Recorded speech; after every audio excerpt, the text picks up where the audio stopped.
Here, let me see that map. Here's Octotool. Well, as I remember, it should be on the left. And I don't remember. It is. And here's Braemar over here. Should be on the right.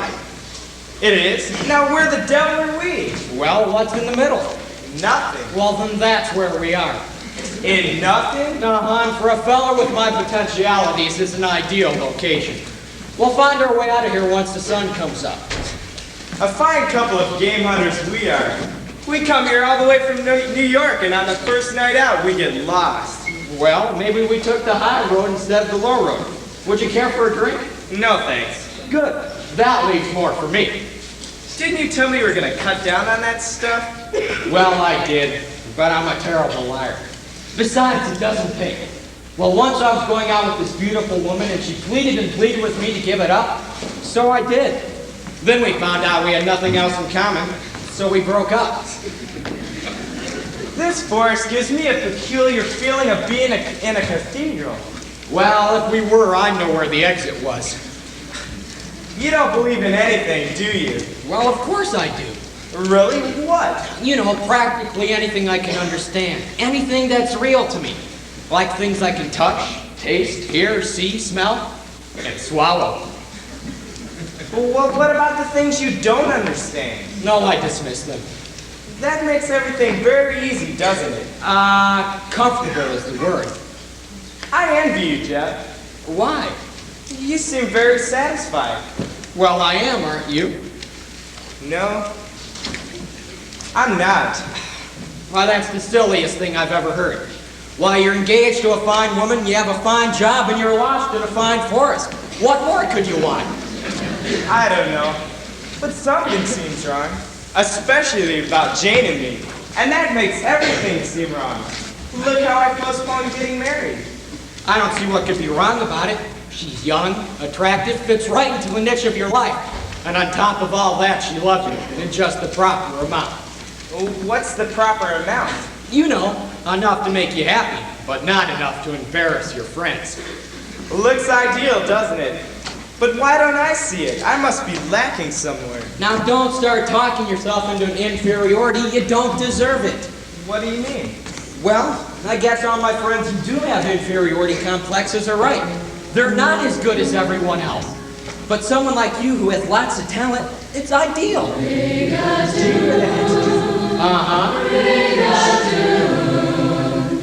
blooming under. Look, over there. It looks like a village. It is. I thought you said there weren't any towns on the map around here. I did. There's a peculiar fog all around the village. And there's no person about it. Only around the map. It can't be very far from here. Let's walk over to it.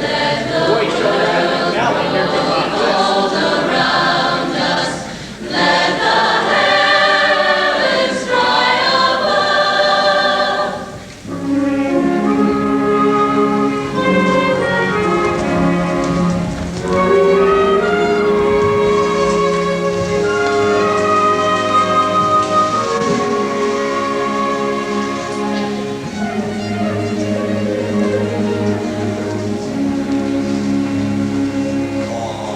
All to the square.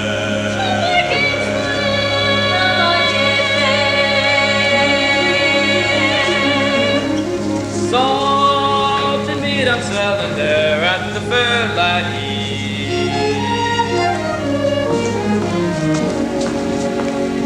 Come all to the fair. And for sale of archer there at the square light. For sale of archer there at the square light.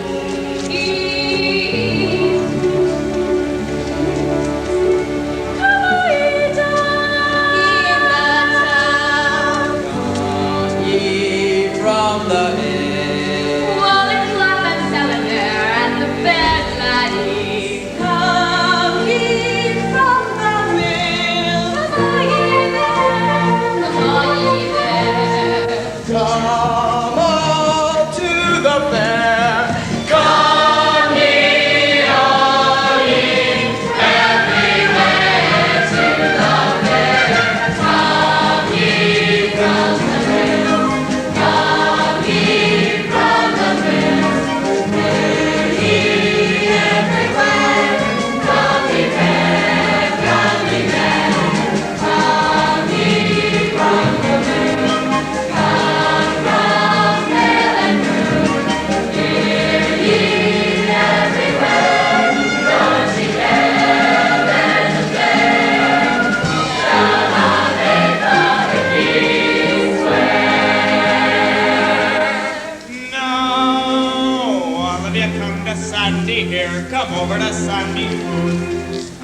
the sweetest candy here that ever should lose a tooth. I eat it myself, and there's no doubt it's creamy, good, and thick. But laddies, I hope you'll buy me out.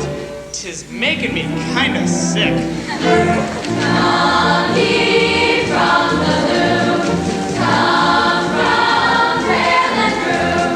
Hear ye everywhere, don't ye care there's a bear. Come ye from the loom, come from vale and broom.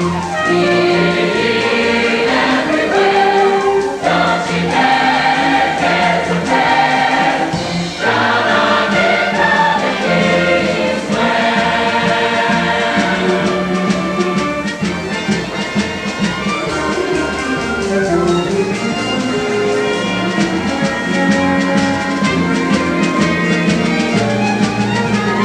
Salt and meat I'm selling there at the fair, laddie. Come on, ye there. Whoa, girls I'm selling there at the fair, laddie. Come on, ye there. Come on, ye, to the fair. I'm selling a bit of milk and cream. I'm sipping and you will vow that this is the finest milk and cream that ever came out a cow. The finest it is, the price is small, with milk and the cream a lack. There's nothing to do but sell it all. The cow will not take it back.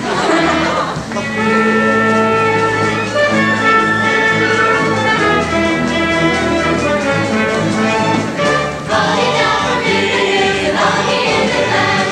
Molly down for me to live in Molly in the land. Molly down for me to live in Molly in the land. Molly in the land. Molly in the land. Come from the room. Come from the vale and room. Hear ye everywhere. Don't you care there's a bear? Gonna make all the gates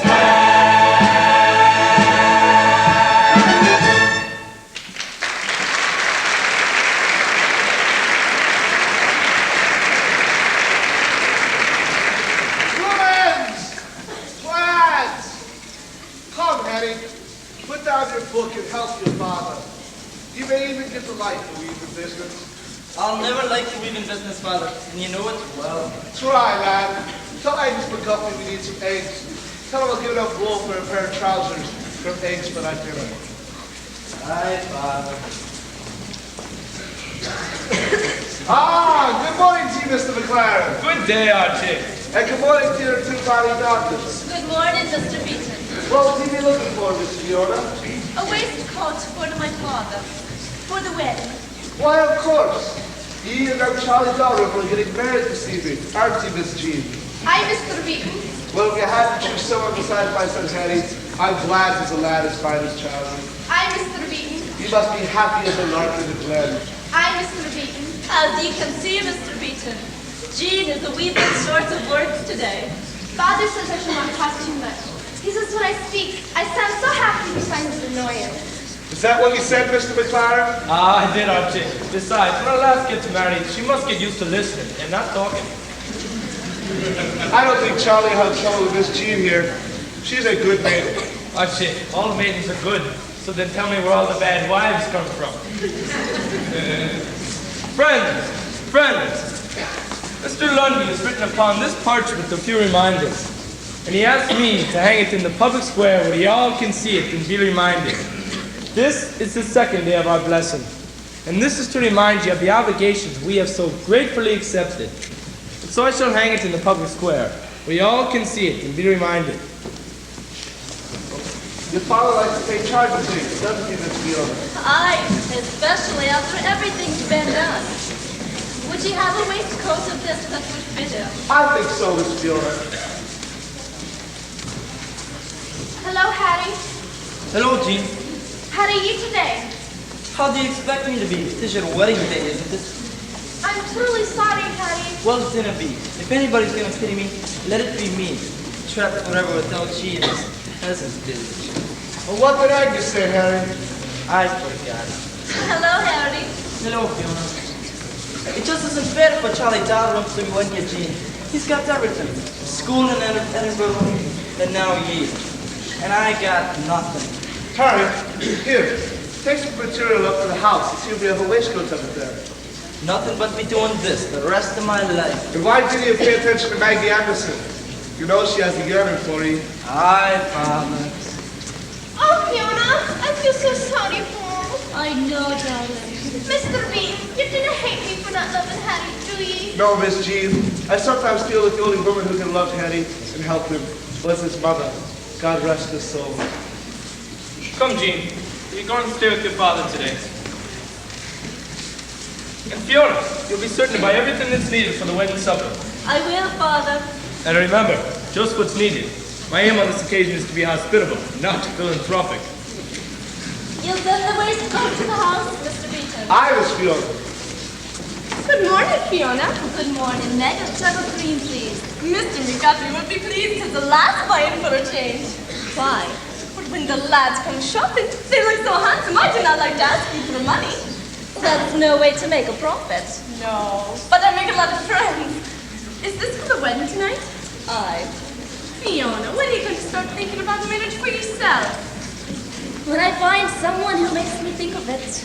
And you've never found anyone up till now who made you think of it? No.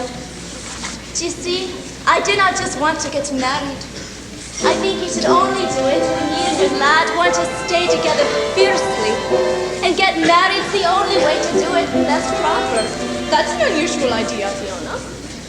Many a lassie, as everyone knows of, tried to be married before 25. So she agreed to most any proposal. All he must be is a man and alive. It's the dream, and there's no compromising. I know there's one certain laddie for me. One day he'll come strolling o'er the horizon, but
Could someone tell us where we are?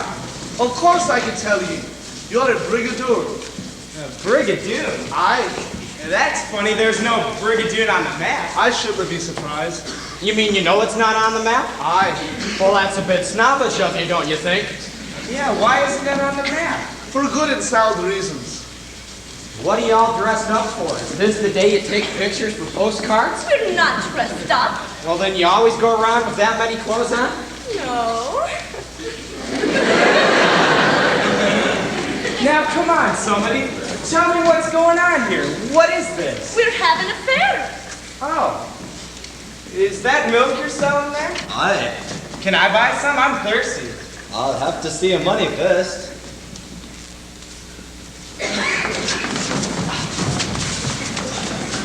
What'd you give him, a shilling? Hunk of uranium? Just a shilling. What a loony layout this is. It's very interesting, sir, but I'm sorry, it does me no good. What do you mean it does you no good? Sell me something and it will. I'm sorry, sir, I cannot sell you anything. However, if you're thirsty, I'll give you some milk. Never mind, I don't want any favors. I see from the coin you're from England. No, we're from America. You're American? I am. He's from Georgia. Come on, let's go. No, wait. Please. We do not mean to act so strange. People do not come here very often. We're just a wee bit taken aback.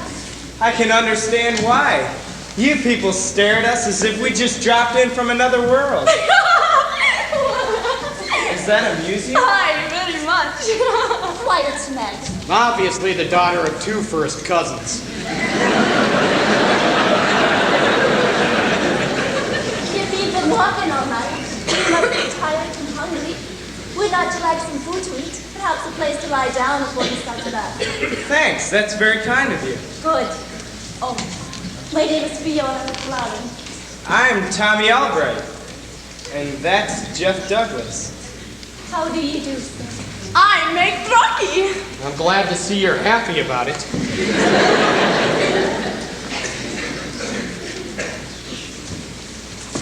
There's a little tavern on the next street where you can get some food to eat. I'll take you to it. Go ahead, Jeff. I'll call the inn first. Excuse me, sir, but is Miss Baker to help you, sir? Well, I guess so. Why? Well, I have some plaid trousers here, and if Miss Baker should take you someplace to rest, you should rip your own on a thistle. I'd be more than happy to replace them for you. Thanks, old man, but I don't plan on being stuck. Ah, you didn't know it, laddie, but you're stuck now. Is there a phone around here? A phone? Yeah.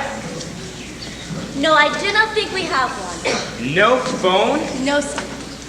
Tell me, why is this place so strange? Oh, but it's not. You're the one who's strange. Charlie, here's a bottle of clary. Have a dram of good luck with me. Well, the merry bridegroom himself. Good Bridegroom? morning. Aye. He's marrying my sister this evening. Oh, Good morning, sir. good morning. Charlie, I'd like you to meet Tommy Albright. He's just happened in a little while ago. What? Oh, why, of course. Welcome to you, sir. Thanks. Welcome to you. Here's your dram, Charlie. Thank you, Angus. And how about you, sir? Some clary? Oh, thanks. I think I'll drink this one to Mr. Forsyth. I just hope he knows how grateful I am to him for postponing the miracle for me. The what? And may God bless me this evening as much as I would bless him if I were he and he were Charles Dalrymple. What was that business about Charlie and the man who postponed the miracle? Oh, 'tis a toast we have here. Take it down. I'll explain it to you sometime. Say, that's wonderful. May I have another? That, sir, was a wedding gesture. From now on, 'tis for sale only. I must find some claret and egg. Come with me. You can have some more. Thanks. He's an odd lad, isn't he? Aye, he has a peculiar accent. I wonder what the American woman must be like. I didn't wonder about women anymore, Angus. I'm not allowed to. Why, that's right now, Charlie. You're through with the lasses for good, aren't you?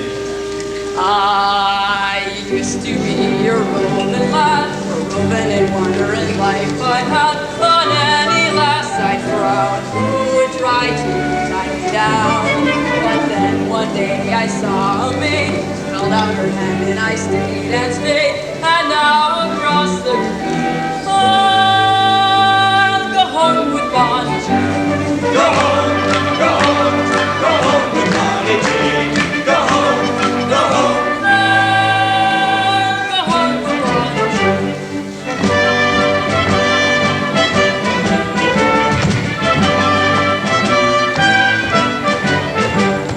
I used to have 100 friends, but when we are wedded, the friendship ends. They never come to come.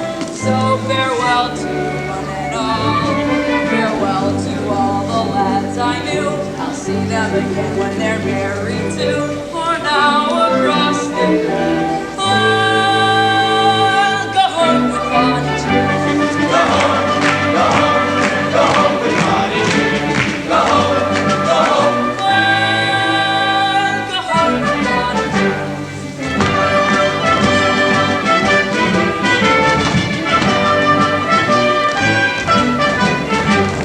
In Edinburgh I used to know the lass with the hair in her name was Jo.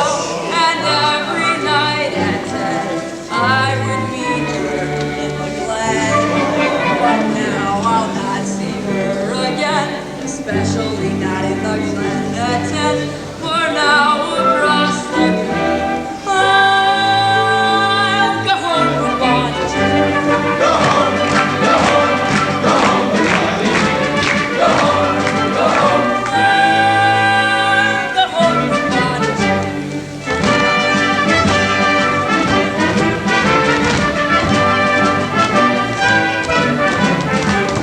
Hello to married men I've known. I'll soon have a wife and leave yours alone. A bonny wife indeed, and she's all I'll ever need. With Bonnie Jean, my dreams will fly, and love her I will till the day I die. That's why across the creek, I'll go home with Bonnie Jean. Go home, go home, go home with Bonnie Jean. Go home, go home, go home with Bonnie Jean. Go home, go home, go home with Bonnie Jean. Go home, go home, go home with Bonnie Jean. Go home, go home, yeah. Go home with Bonnie Jean.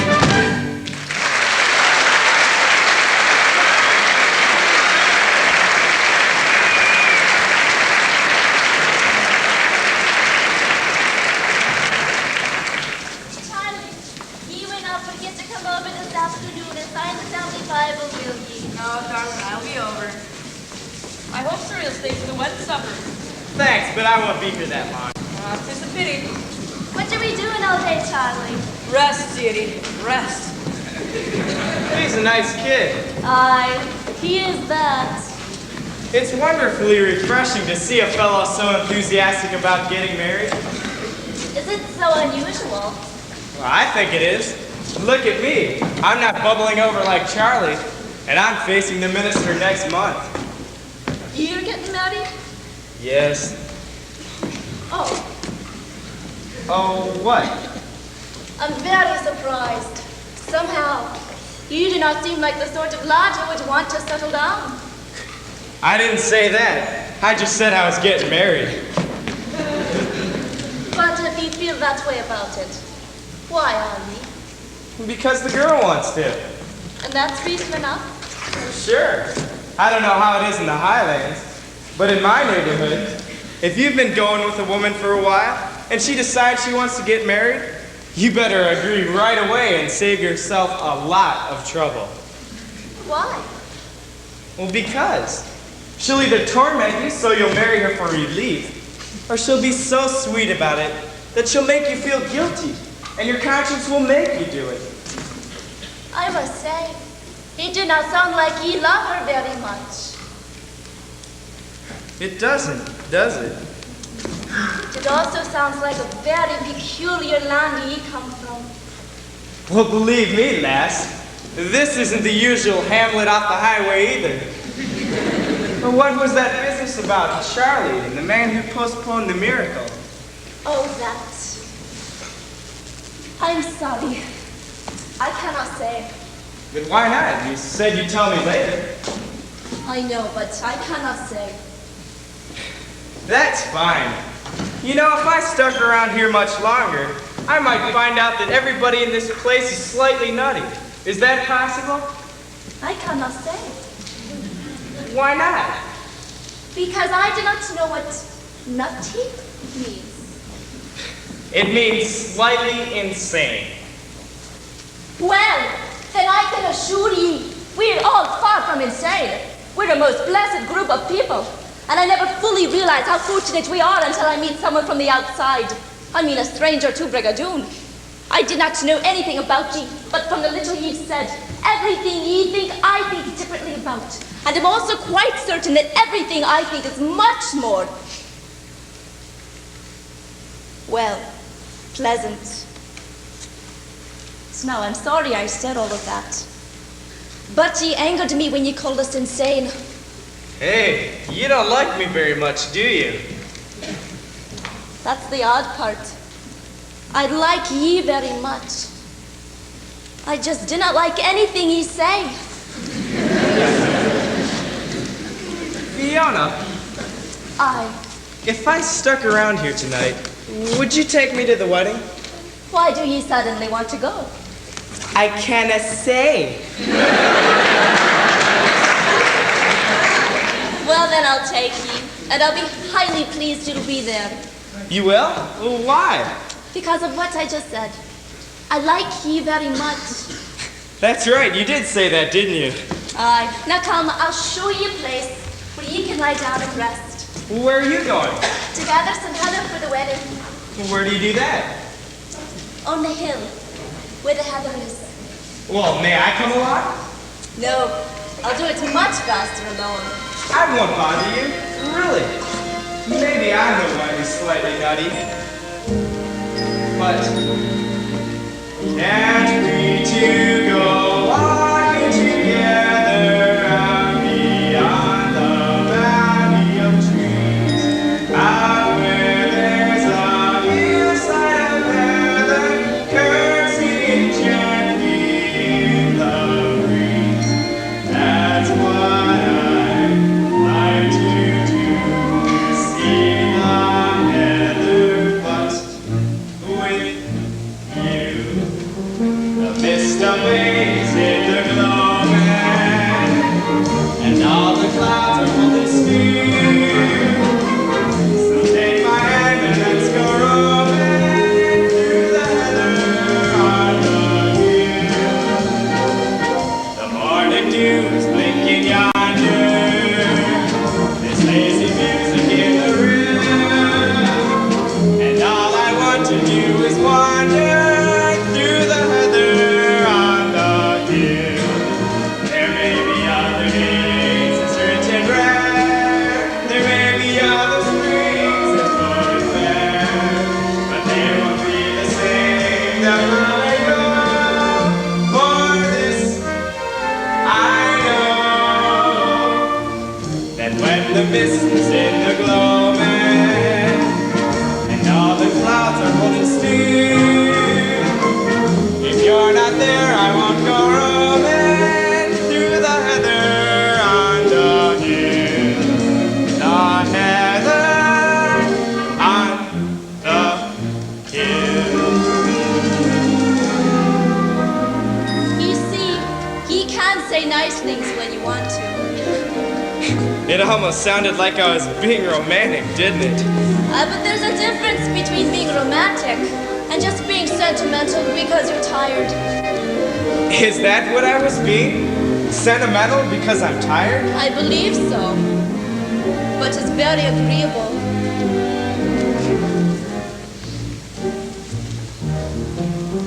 The mist of May's in the gloaming, and all the clouds are holding still.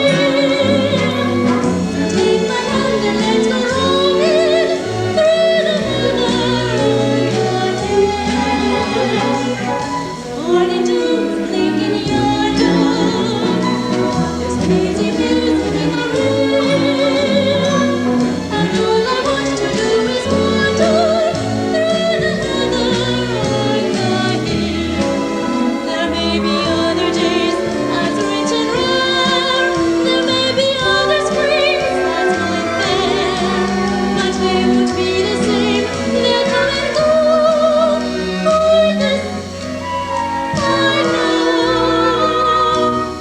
when the mist is in the gloaming,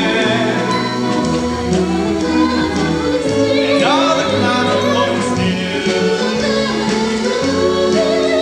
Through the air I'm not here, not ever. I'm not here.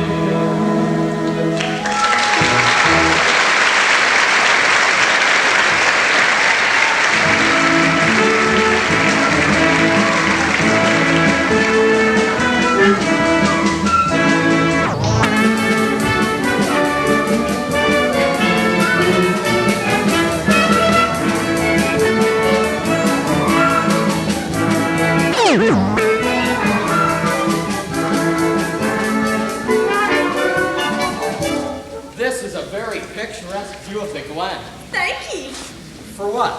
Why, for liking what I brought you. It makes me very happy. You get happy very easily, don't you? I don't think I've been in an open shed like this since I was a boy. And at this time, it seems like a good 2,000 years ago. You mean you're tired? Aye, lassie, very. But that's what you brought me up here for, wasn't it? So I could take a nap? I should not think a long walk would fatigue such a young lad like ye. Young lad. Aye, you're very young. That's either a deliberate lie or wishful thinking. I'm ancient, decrepit, and disintegrating rapidly. Aye. Oh, what is this, a rock garden? My father used to sleep on it.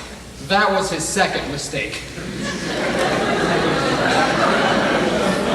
Me mother and he met in the shed. You see, me mother was a gypsy. Uh-huh. And one day she was walking past his shed and she saw my father asleep on the cot.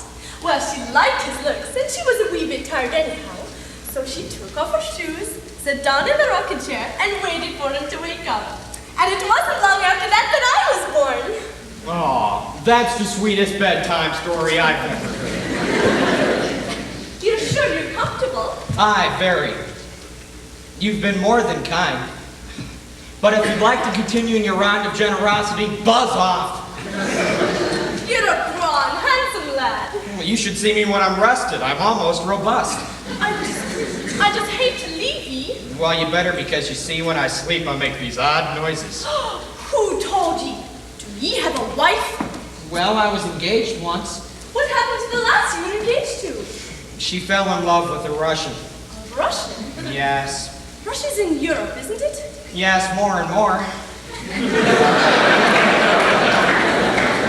You know, it's not that far off. All you do is cross the channel and make a left. Ah, you're a winning lad. A right winning lad. Now look, lassie, I don't know what you're after, but I don't want any part of it. All I want to do is go to sleep. But, you see, I am highly attracted to ye. Thank you. But we'll discuss your problem when I awaken. And let me tell you, you do have a problem. But I've been waiting so long. Go. Marry all alike. I would certainly hope so. You're a brute. Get what you want from last then. 'Tis farewell. Get what I want, I can't even get you to leave. That's what I'm referring to. I thought you were interested in me, and that's why you let me bring you here. You misled me. You certainly have a whale of an imagination. Could you possibly think of one good reason why I, a strange man, would be interested in you? A strange woman? And at this hour of the day? Of course I can. Because you're a lad, and I'm a lass.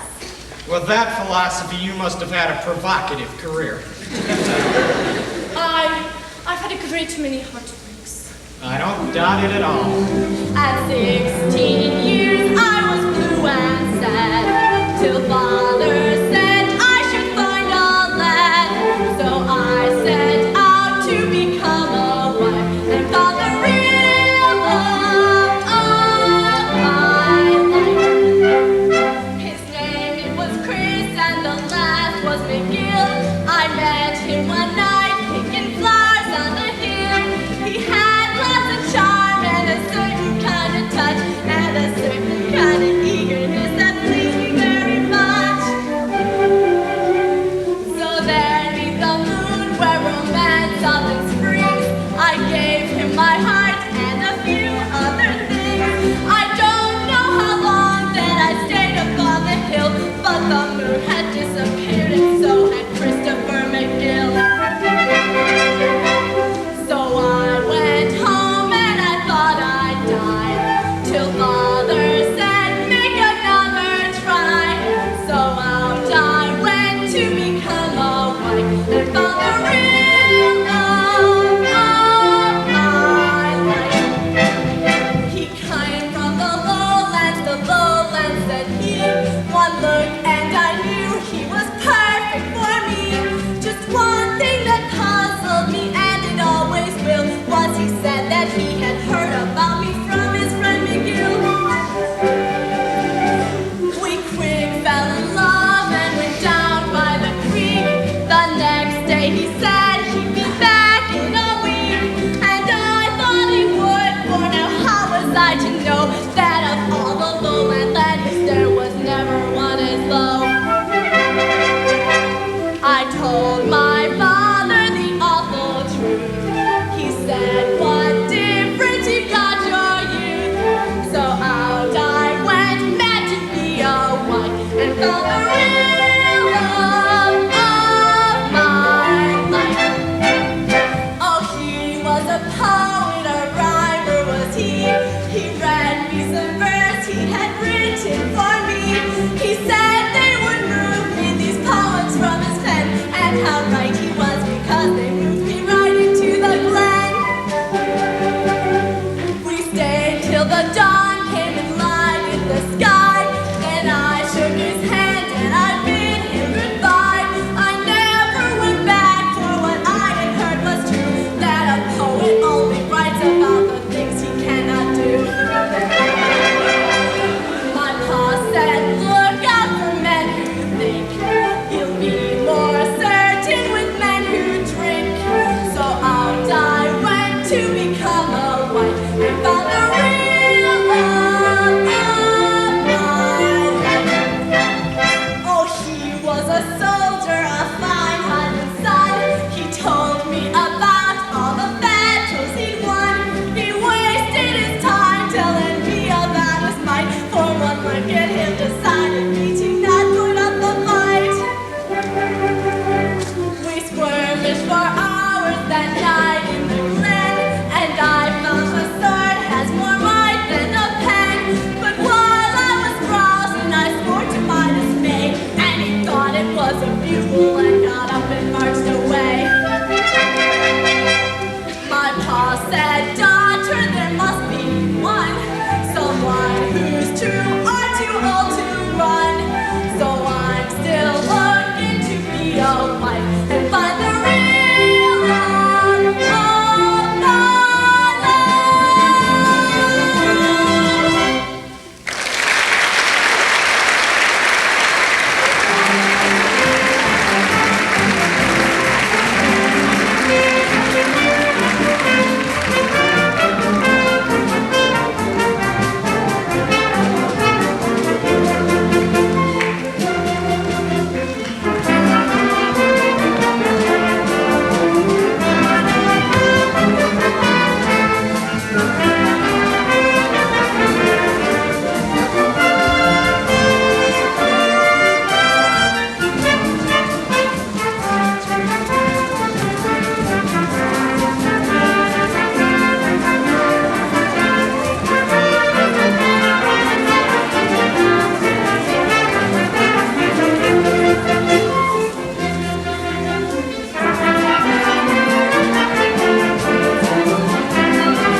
packing up. Jeannie's moving out. Pack all her clothes. Tonight away she.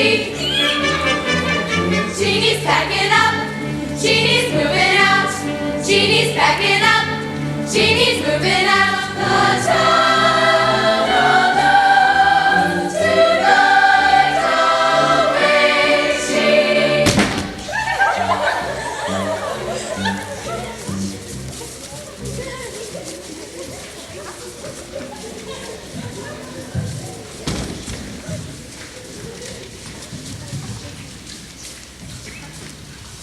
Hi.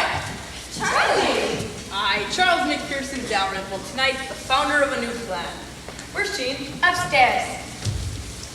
Aye, now, Charlie, you're not supposed to see Gina for the wedding. It brings bad luck. Really, sir? Here's the Bible. Take and sign under the name of my dear departed wife.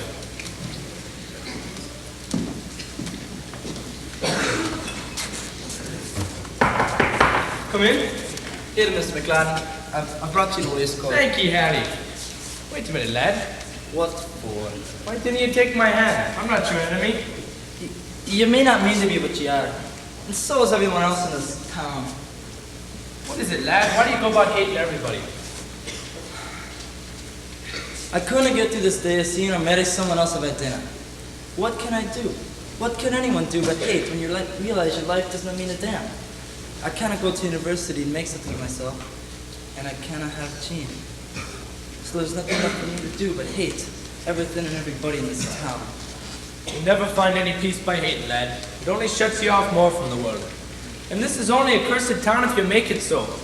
To the rest of us, this is a blessed place. Well, ye can keep it.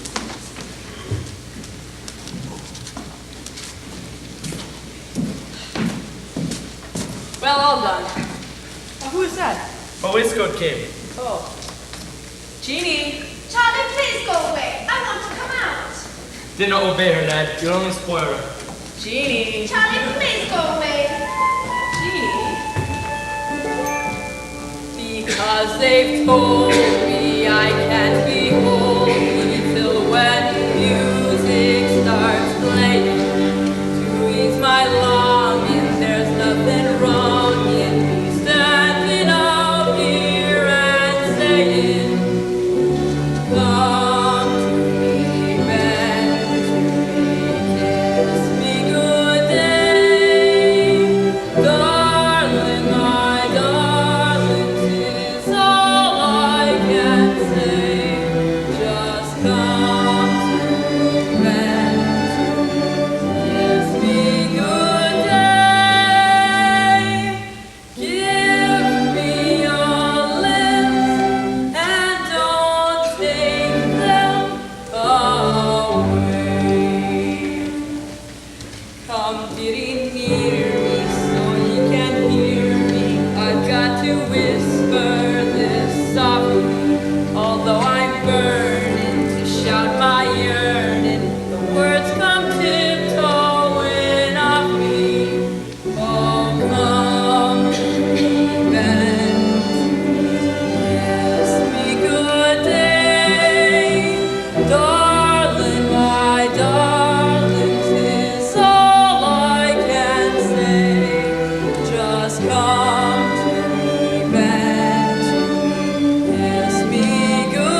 Greetings. Greetings.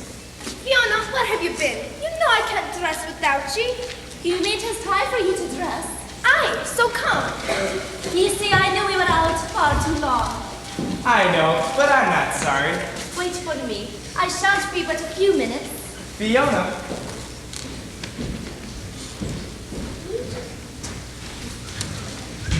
Ah, good morning. Hi, where have you been?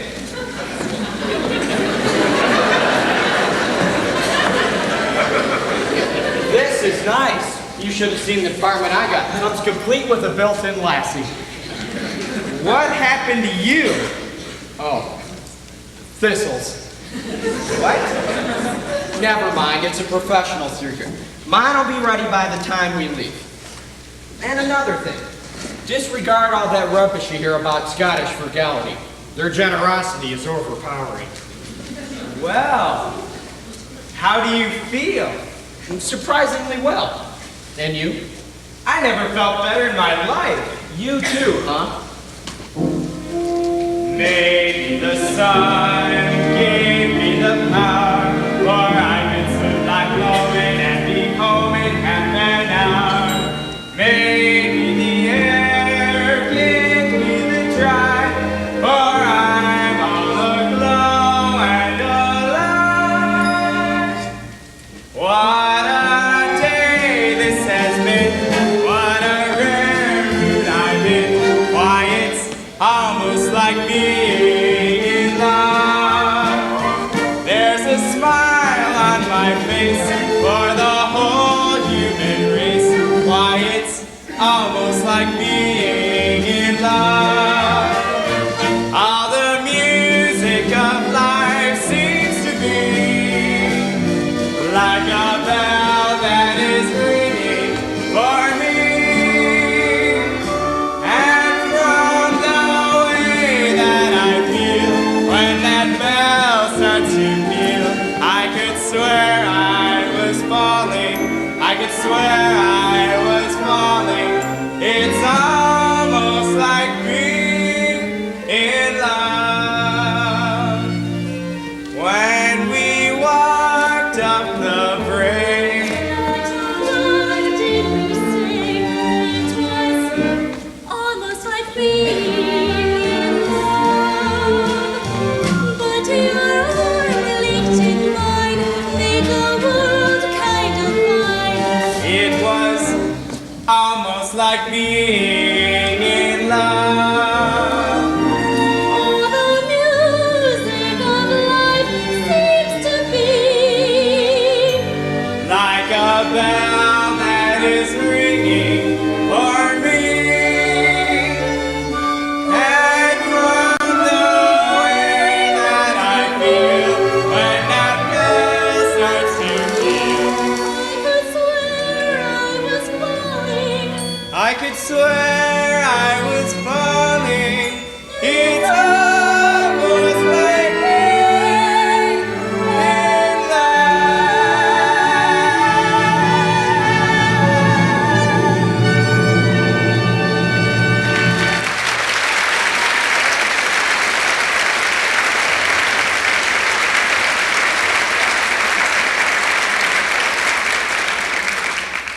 Hand me that bundle of powder, Tommy. Right, darling.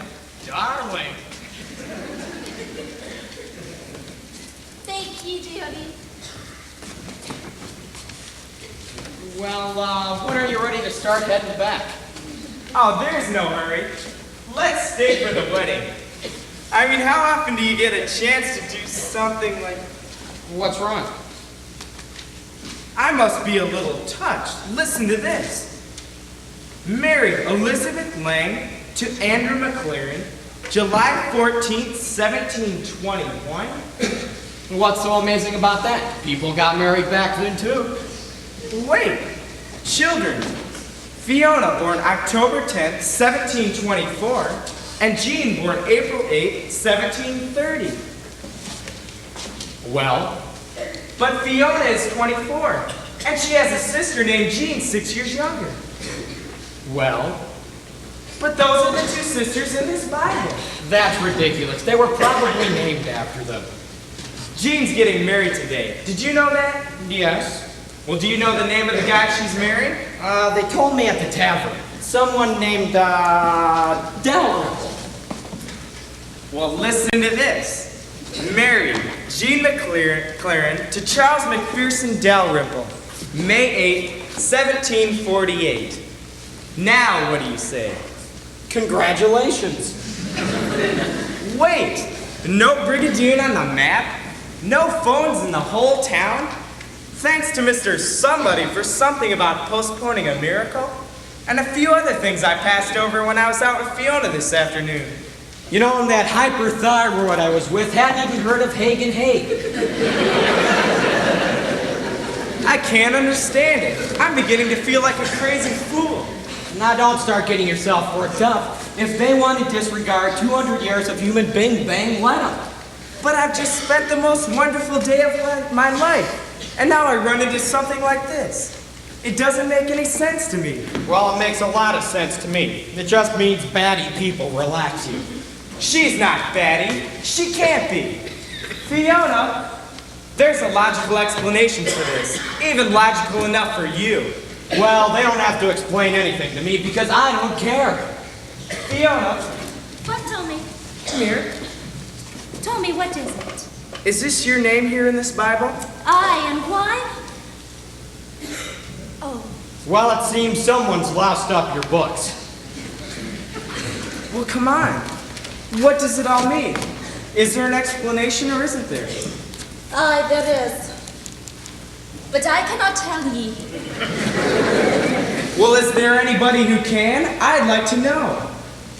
You'll have to speak to the Dominie, The who? our schoolmaster, Mr. Lundy. Well, where does he live? Down the road in a tree. He doesn't live in a tree, Mr. Douglas. Mr. Lundy's a great man.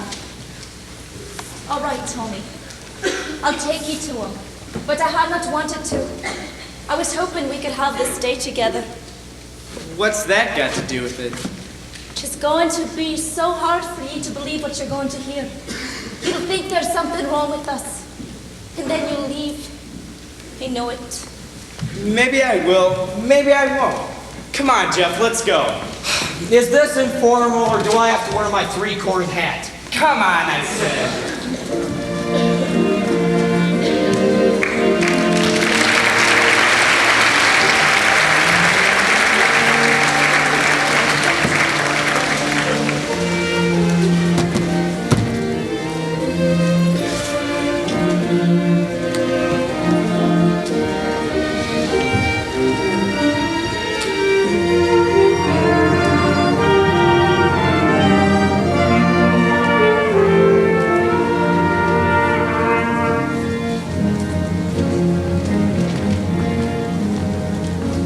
Good day, Mr. Lundy.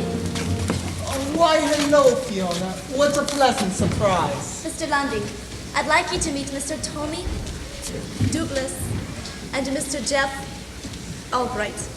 How do you do, sir? Good afternoon, gentlemen. Good afternoon. Where do you gentlemen come from? We're from New York. We're from New York. Uh-huh. New York. I heard you. Mr. Lundy, I was wondering if you'd be good enough to tell these gentlemen about Brigadoon. They've heard and they've seen a great deal, and they're very perplexed indeed. Perplexed is right. I would very much like for them to know. I would very much like for them to know. Aye, sir. Will you be seated, gentlemen? Thanks. Are you staying, Fiona? If I may, I'd love to hear it all again. Of course. From what I gather, you're the only one who can talk about anything around here. Am I right? I know you're wrong. Mr. Forsyth could have told you. Forsyth. I've heard of him, but I haven't met him yet. Likely not. I think he's dead.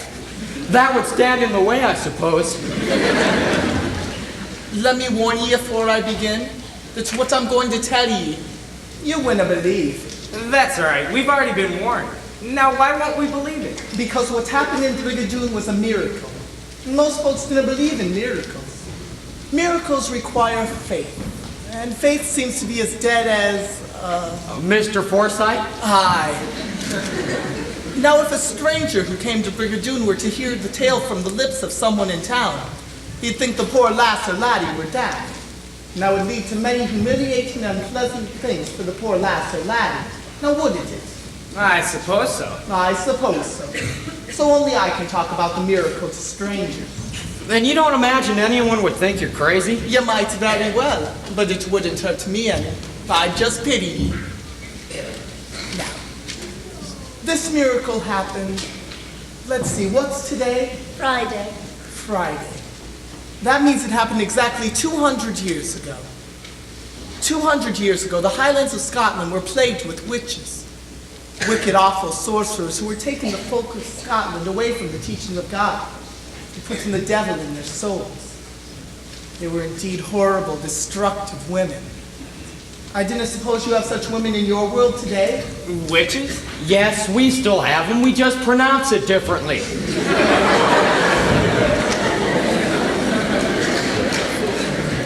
Now, it didn't matter that these witches were not real sorcerers, because you and I know there is no such thing, but their influence was very real indeed. Now, we had at this time an old minister of the kirk named Mr. Forsythe, and a good man he was. The kindest man in all of Scotland. I believe he was. No man ever loved his parish as did Mr. Forsythe, but he was growing old, and it grieved him to think that one day soon he would have to leave those all so dear to him. But even more than that, he worried about the witches. They hadn't visited Brigadoon yet, but he knew there was a band of them coming our way. So he began to think what he could do to protect Brigadoon not only from the witches, but from all the evils of the outside world that might come to Brigadoon after he died. What a kind man. He spent many a day walking through the glen, thinking. And if you had passed his house at any hour of the night, you would have seen him with a candle lit, sitting in his window, thinking. Then one day he came to me and told me he had decided to ask God for a miracle. This part is so nice. I could cry thinking about it. He consulted with me because he knew I had a highly logical mind. And he figured as long as he was going to ask for a miracle, it might as well be a well-organized miracle. So for many days I sat with him up at night, and I walked through the glen with him thinking. Then finally, he decided what he was going to ask God for. Now, Wednesday morning, right after midnight, he went to a hill beyond Brigadoon and prayed to God. There in the hush of the sleeping world, he asked God to make Brigadoon and all the people in it vanish into the Highland mist. Vanish, but not for always. It would come back just as it was, one day every 100 years. The people would go on living their customary lives. It's just that every day when we woke up, it would be 100 years later. And when we awoke the next morning, it was 100 years later. Good Lord. You see, in this way, Mr. Forsythe figured there would be no change in the lives of the people. They just wouldn't be in any century long enough to be touched by it. You mean when you go to sleep at night and you wake up the next morning, it's 100 years later? Aye. Then every day is 100 years later? Aye. And what happened to the minister? We never saw him again. You see, Mr. Forsythe knew to ask for such a great miracle, some sacrifice would have to be made, and he wanted to be the one to do it. Now, what could be the greatest sacrifice he could offer? It was to be separated afore his time from all those he loved. That's why he went to a hill beyond Brigadoon. With a miracle granted, he'd never see Brigadoon again. Now let me ask you something. Suppose someone of Brigadoon gets fed up and wants to leave, could he? No, he cannot leave. You mean I've got to stay here now? No, lad. But Mr. Forsythe's contract with God says if anybody of Brigadoon leaves, the enchantment is broken for all. And that night, when the people go to sleep, Brigadoon will disappear forever. And? Well, I'm not saying I believe all this, but just for argument's sake, say someone like me wanted to come to Brigadoon and stay, could he? Aye, lad, he could. Mr. Forsythe provided for that. He didn't miss a trick, did he? No, lad, he didn't. A stranger can stay in Brigadoon if he loves someone here. Not just Brigadoon, mind you, but someone here enough to give up everything to stay with that person. Which is how it should be. Because after all, lad, if you love someone, anything's possible. I think I like that part the best. Shouldn't you be thinking about changing for the wedding? I had. Tommy? Will I see you later? Yes, I'll be here. Thank you, Tommy. I think I want to stick around and see if this place evaporates like you say. I must hurry now. Thank you, Mr. Lundy. She's a dear lass.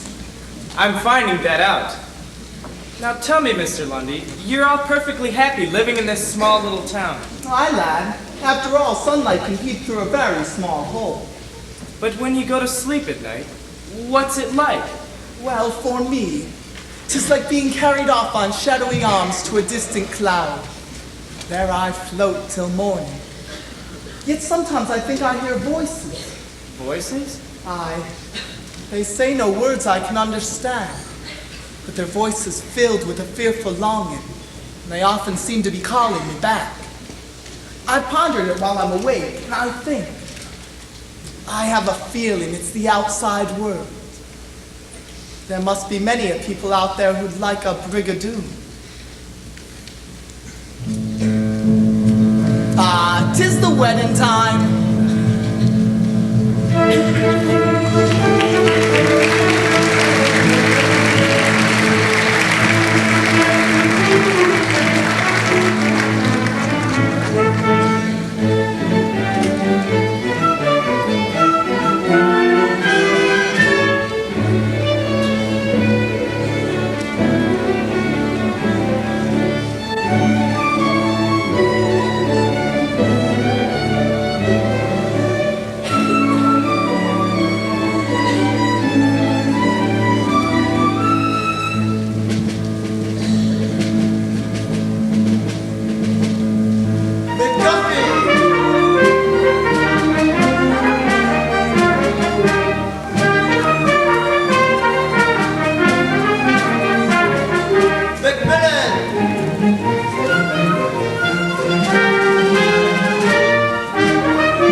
Minister in Brigadoon now.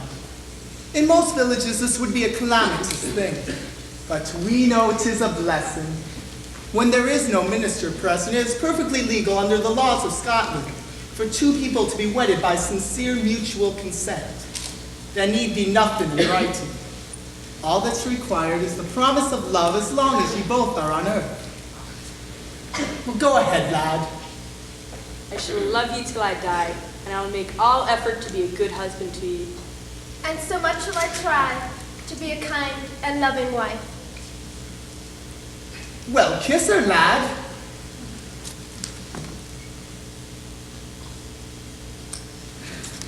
Mr. Forsyth, I know, would have liked to have been here.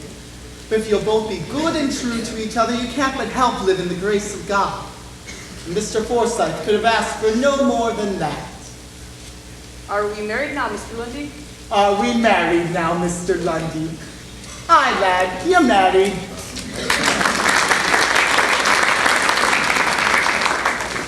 Was a nice wedding, wasn't it, brother? Aye.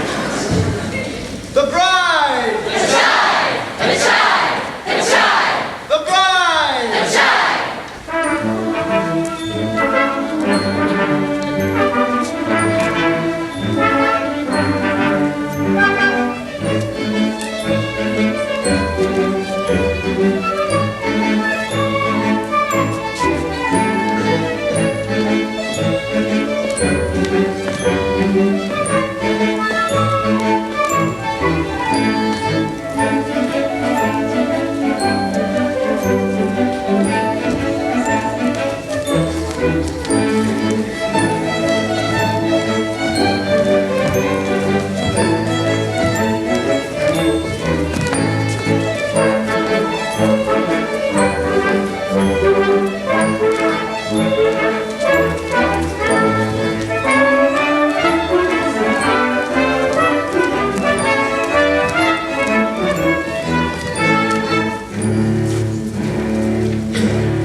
All I did was want you too much.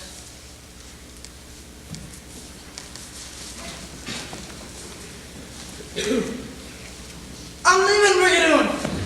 To the end of all of us! The miracle is over!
Wheaton shore came this way, and we cannot be too far behind him, laddie, either head for the break.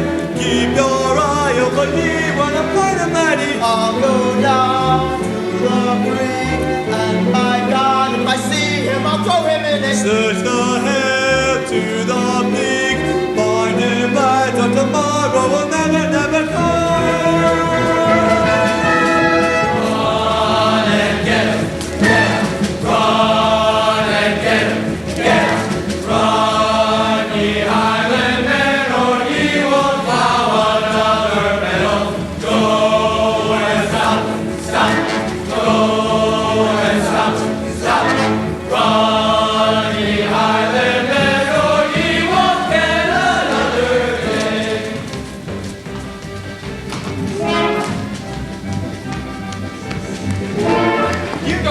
And I'll go right. We can't be very far from here.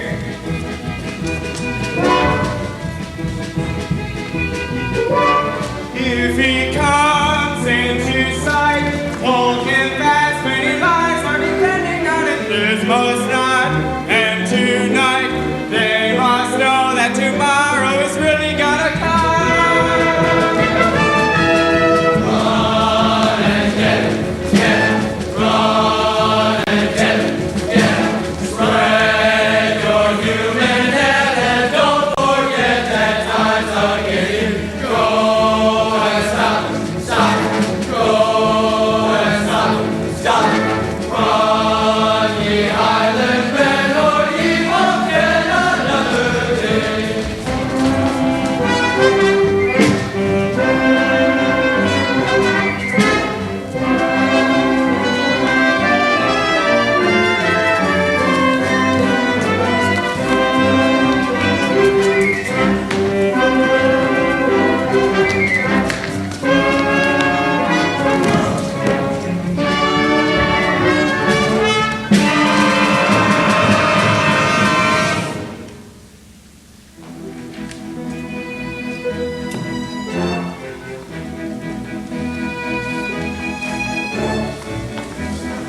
Lads, say a prayer. I'm afraid Harry Wheaton is dead. Looks like he fell on a rock and it crushed his skull. Nobody wanted for Harry to be smitten down. All that we wished was to keep him from leaving the village. Aye. Look ye, I understand, and there's no reason to be sad about it. 'Tis clear it was God's own will. We should be happy and glad about it instead. Now, that may be true what the man here has said. Don't tell the rest till tomorrow that Wheaton has died. They'll find he's dead tomorrow. Tell them all is fine. There should be no more sadness on this wedding night. Thanks to heaven. Thanks to heaven. Thank the powers that be. We all will see another morning. Thanks to heaven. Thanks to heaven. Thank and thank again. You cannot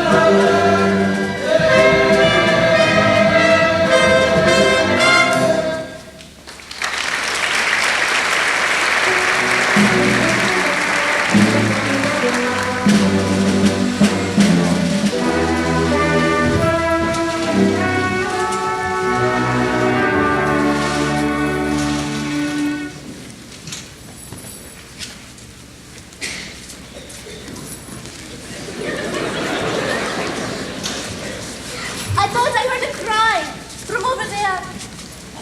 She's all right now. He was stopped. Thank heaven. And was he hurt bad? No, dearie, just scratched a bit. There's no need for grieving now. We must go on with the wedding supper. You didn't get the way, Mr. McLaren. No, Archie. Then where is he? I want to see him. I thank God he stopped him from his terrible intention, but I want to see him. He's all right. He's in good hands. Besides, 'tis best he be left alone for a while. Come join us for a bit of supper. I'm too ashamed. I can't join you. What, Archie? Come, everybody. Back to the glen for some food and ale. The alarm is over. Angus, have you seen Tommy? The American, Fiona? Aye. I know. I didn't think he came back with us. Come, Fiona. Fiona? Tommy! I thought he might have gone. No, I didn't go. I couldn't. And you're all right? Of course I'm all right. I'd have died if anything had happened to you. I'd love you so. You... I... But how can you be sure in just one day? I do not know. 'Tis just when a lass falls in or out of love. She knows it right away. I wish my emotions could be that clear to me. Why? Well, because I'm having a sensation I'm hearing my own secret being told. You mean you think you're in love with me? Think?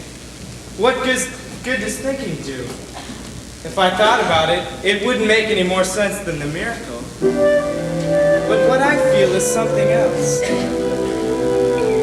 What do you feel, then, Tommy? This is hard to say, but as I wandered through the lane, I felt for just a fleeting moment that I suddenly was free of being lonely. Then I closed my eyes and saw the very reason why. I saw a man with his head bowed low, his heart had no place to go. I looked and I thought to myself with a sigh, there but for you go I saw a man walking by the sea, alone and I was he. I looked and I thought as I watched him go by, there but for you go I. Lonely man around me, trying not to cry, till the day you found me. There among them was I saw a man who had never known a love that was all he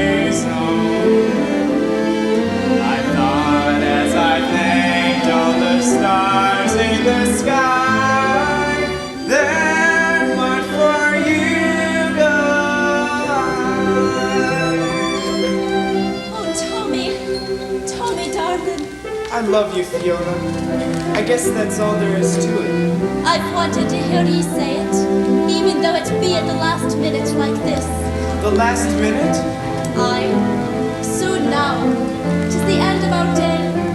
And then you. But Fiona, I can't leave you. Not now I can't. Wait a minute.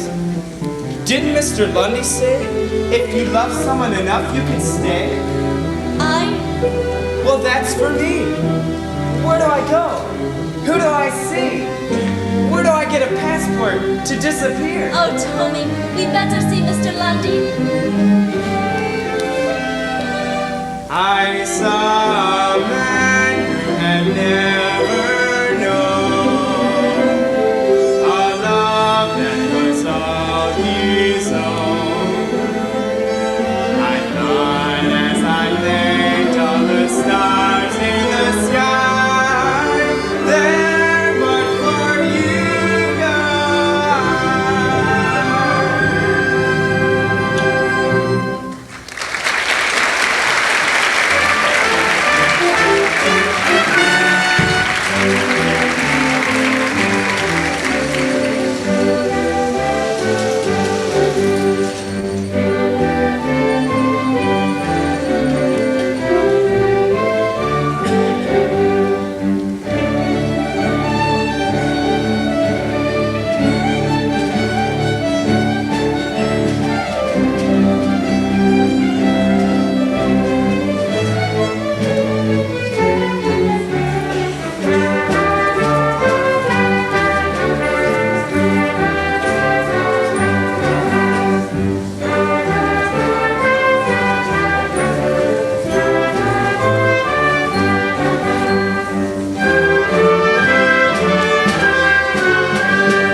Now, if you think this wedding day was just a bit to miss, then I will tell you about a wedding far more daft than this.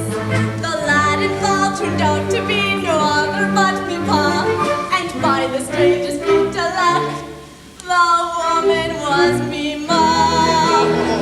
McGregor, McKenna, McGowan, McGraw, McVitie, McNeil, and McRae. I'm all of the folk in the village were at me father's wedding day. For Pa had asked his friend McBee, and Mac had come with May McGee, and May invited 93 to my brother's wedding day. Then up the road came Ed McKean with half the town of Aberdeen. Aye, everyone was on the scene at her mother's wedding day. At 5:45 everybody was there, waiting around in the room. McVicker, McDougal, McDuffin, McCoy, everybody but the crew. And as the hours turtled by, the men got feeling kind of dry and thought they'd take a nip, but I was waiting for the crew. And as the men were dipping in, the ladies started on the gin. And soon the room began to spin at her mother's wedding day. Then all of a sudden the liquor was gone, the gin and the whiskey and all. And all of a sudden the wedding affair had become a bloody brawl. For Keith McGraw and Joe McPhee began to fight for May McGee, but May McGee and Sam McKee were a wooing in the hall. So cold and stiff was John McVeigh, they used him for a third and tray. Aye, everyone was living at her mother's wedding day. McDuff and McVitie were playing a game and using McCoy for the ball. McKenna was eating the bridal bouquet and McNeil hung on the wall. When finally my father came, his eyes were red, his nose aflame. He did not even know his name, he was drunkest of them all. The people were lying all over the room, all looking as if they were dead. Then mother uncovered the minister quick and she told him go ahead. Then Pa kneeled down on Bill McRae and mother kneeled on Jock McKay. The preacher stood on John McVeigh and that's how me ma was read. It was a sight beyond compare, I had to know for I was there. There never was a day as bright as her mother's wedding day.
Hi!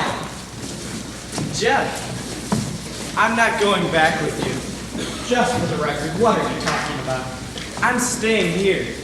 You're pulling my body leg, aren't you? No, I've never been more serious in my life. Jeff, in one day I feel more a part of her and all of this than Jane or anybody or anything back home. My dear boy, do you realize that if you stay here for one day, it's for always? I know. And you know how long always is around here? It's one hell of a long time. I know. And you realize that you can't make this a trial marriage because you can't change your mind after 600 or 700 years. But I won't ever want to. And are you absolutely positive that you'll never miss your family, your friends, the life that you belong to? How could you know that now? Well, because here's where you'll think I'm crazy. Because I believe in her. And what's more, I believe in this place. You do not. You just want to. This Highland voodoo town makes no more sense to you than it does to me. How can you believe in something you don't understand? Why, when you leave here in a couple of weeks or even a couple of days, you won't remember a thing because that's the way a dream is. What do you mean, dream? That's what this is, a dream. Why, even now you're not really moved by it, you just think you are. How do you know? Because I do. Did you see that funeral here a moment ago? Yes, why? I'm responsible for it. What? Harry Beaton. I killed him. You did what? I killed him. Accidentally, of course, but nevertheless, I killed him. We were out in the forest tonight, and I saw him run from behind this bush. And without even thinking, I stuck out my leg and tripped him, and he fell and hit his head on this rock, and it made this nasty thud. Good Lord, Jeff, I'm so sorry. For what? You must feel half dead inside. On the contrary, I don't feel a thing. You actually don't feel anything? Well, nothing. Well, except like going home. But why don't you? Because this is a dream. A good one for you, and a bad one for me. Now wait a minute, will you? You see, I've confused you, haven't I? Yes, you have. And if you believed as much as you thought you did, I wouldn't have been able to do that. I'll wait for you outside the town. Tommy, what did he mean by that? Fiona tells me you want to stay, lad. Tell me, what is it? It's no good, Fiona. I'm leaving. And it's not because I don't love you. I think I do. But I guess I don't trust my own feelings. You mean you're not sure you can accept everything? That's about it, I guess. You better hurry, Fiona. There's not much time left. Dinna feel ashamed of yourself, Tommy. 'Tis the hardest thing in the world to give up everything. Even though usually is the only way to get everything. Do you understand it all?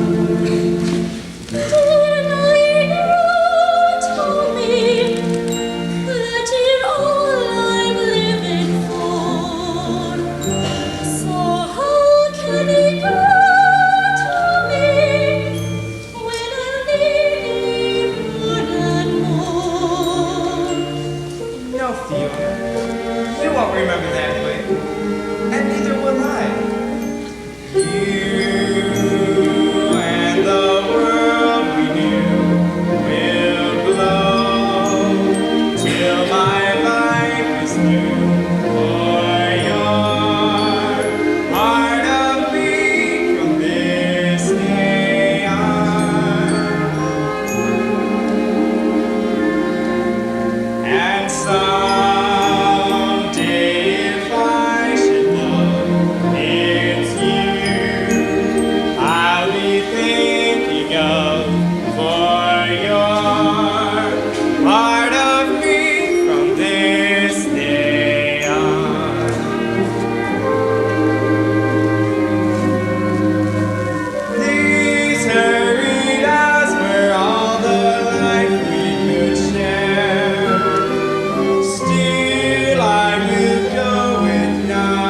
mustn't be sorry about anything.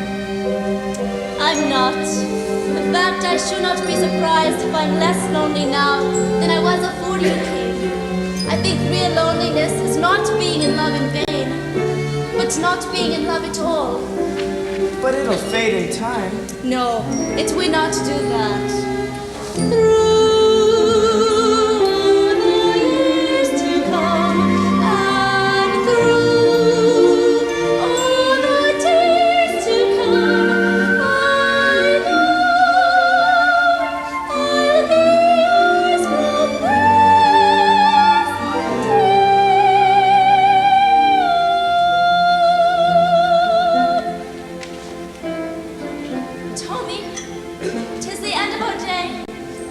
I'm sorry, Fiona. To stay, I had to have no doubts, no fears. And well, goodbye. Goodbye, Tommy. And do not forget, any day, any night, that always and always, I love ye. I love ye. I love ye.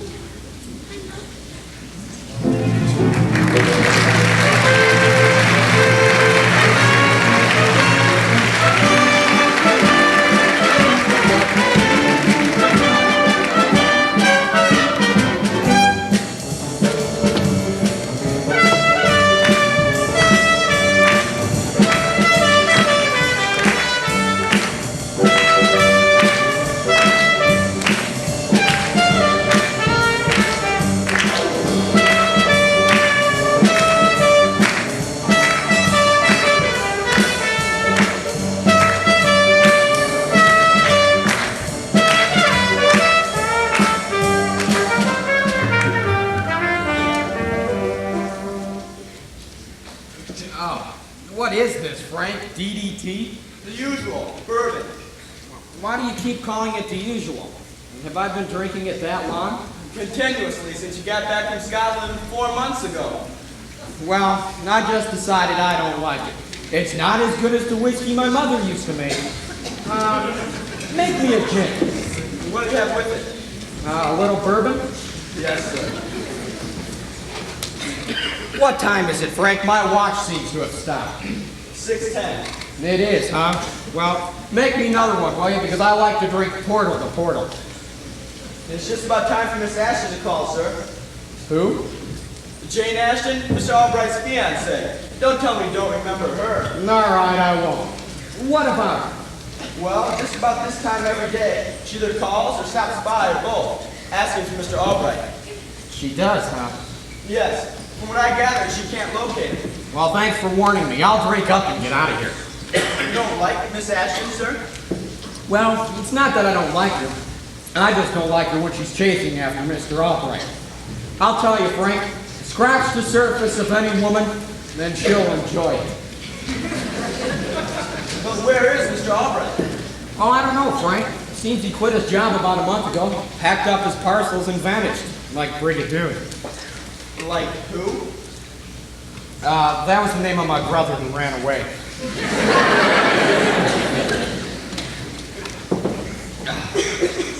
You know, Frank, a lot of people think I'm a problem drinker, but I'm not. I drink, fall down, no problem. Hi! Good evening, Mr. Albright. Tommy! How you been, Tommy? Nice to see you. How are you, Jeff? Where you been all month? Up on a farm in New Hampshire. On a farm? Messing around in all that dirty dirt and everything? What were you doing up there? Enjoying myself. A Ryan a soda, please, Frank. Well, if you enjoy it that much, when you get married, why don't you buy one? I wonder if I want to get married, Jeff. Why? Well, because, my dear old tank, I'm in love with someone else. And I cannot get over it. Oh. And the trouble is, because I can't be with her, I can't be with anyone else. Like I'll be talking to someone, and they might say one little word that opens up a memory for me. Then suddenly, I'm a few thousand miles away with her. Then slowly I drift back to the conversation, and they might ask me a question. And I haven't heard a word they've said. You must be wonderful company. When I'm alone, it's easier. Tommy! Jane! What a wonderful surprise! Hello, Jane. When did you get back? Hello, Jeff. A little while ago. I worried out to death about you. How you been, Jane? Let me take a look at you. Just fine, and you? I must say, you look wonderful. So do you, Jane. Well, I've had a little head cold, but other than that... Well, I don't like to eat and run, but I guess I'll get going. I'll go up to my room and have another drink. See you later, Jeff. Hello. Goodbye. Frank, put it on my bill, will you? Your bill is awfully high, sir. So am I, Frank. So am I. Tommy, why didn't you write me? Nothing to say, I guess. Drink? Old fashioned, please. Why didn't you wire me that you were coming in? Well, after all, darling, I didn't think the moment you got in, you'd call me or come to me or Come to me.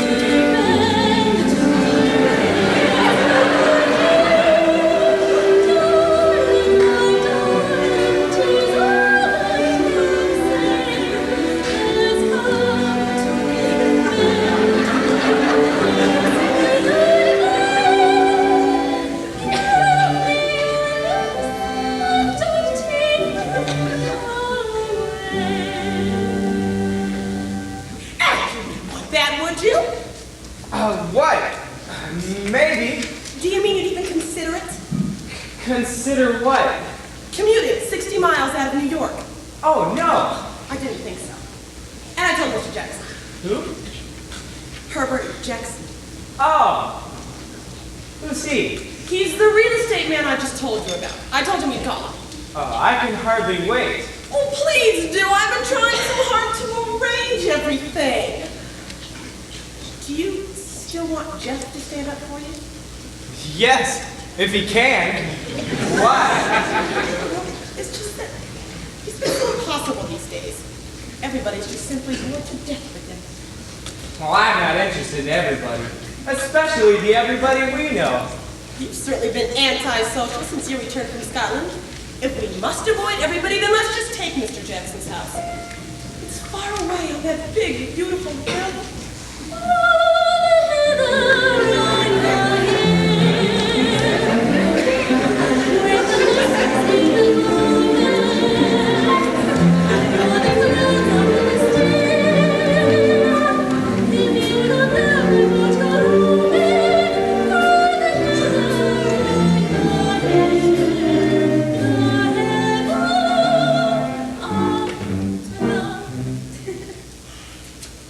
No, Jane.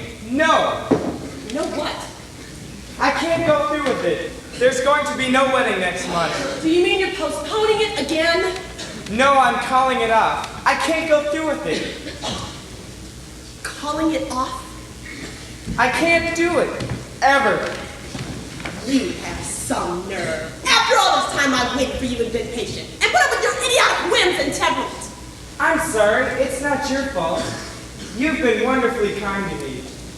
But something happened a few months ago. Something that I can't explain. And now I don't fit here anymore. Well, it's clear you're just going clean out of your mind. But I refuse to stand here in this bar and argue with you. Let's go home! Go home, go home, go home. Go home, go home. Go home, go home. Go home, go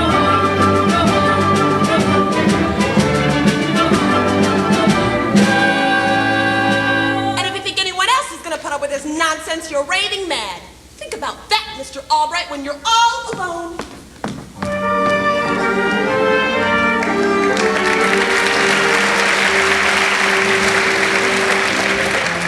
Loneliness is not being in love with me, but not being in love at all. You understood, Fiona. I didn't. Walking through the heather when we were there together. That's all I'll say from this day on.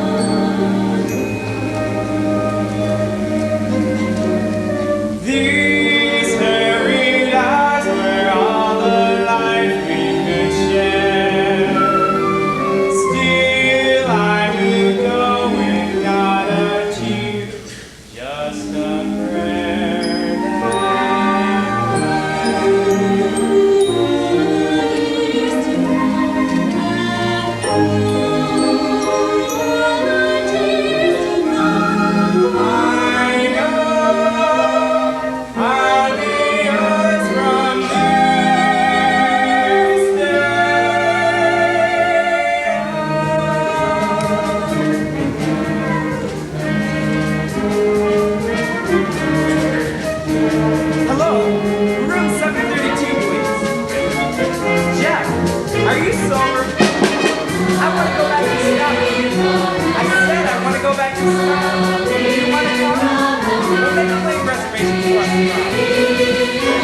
It's unbelievable.